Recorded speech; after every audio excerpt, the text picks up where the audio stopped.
Ces expressions en Adam et en Christ sont souvent mal comprises par les chrétiens.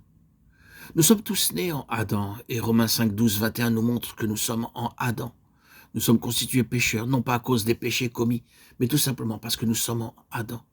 Nous avons tous péché avant même d'être nés parce que nous étions en Adam lorsqu'il pécha. Si votre arrière-grand-père était mort à l'âge de 3 ans, où seriez-vous?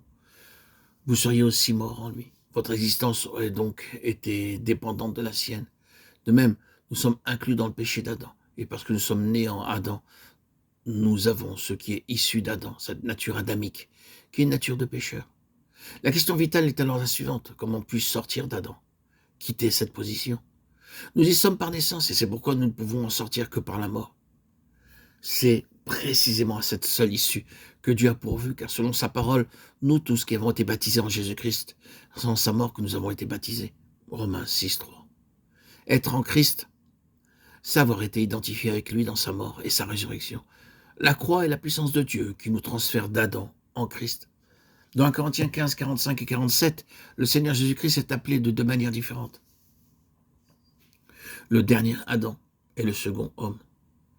L'Écriture ne dit jamais de lui qu'il est le second Adam, ou bien le dernier homme. Car en tant que dernier Adam, il a été la somme de toute l'humanité, et en tant que second homme, il est la tête d'une nouvelle race d'hommes. Comme dernier Adam, il a rassemblé en lui-même tout ce qui était en Adam, comme second homme, ayant par sa croix mis de côté le premier homme dans lequel le dessein de Dieu ne s'était pas réalisé. Il introduit un autre homme dans lequel ce dessein s'est pleinement réalisé. La Bible déclare, si quelqu'un est en Christ, il est une nouvelle création. Les choses anciennes sont passées, voici toutes choses sont devenues nouvelles. 2 Corinthiens 5, 17. Par la croix, Dieu a ôté tout ce qui procédait de l'ancienne création, et hors de la mort en Christ, le second homme. Il introduit une nouvelle création. Si nous sommes en Adam, tout ce qui est en Adam s'appliquera à nous-mêmes. De la même manière, si nous sommes en Christ, tout ce qui est en lui nous est accordé par grâce, sans aucun effort de notre part, sur la base de la simple foi. La vie du chrétien ne consiste donc pas à vivre des aspects particuliers de la vie de Christ. C'est la vie même de Christ qui est reproduite en nous.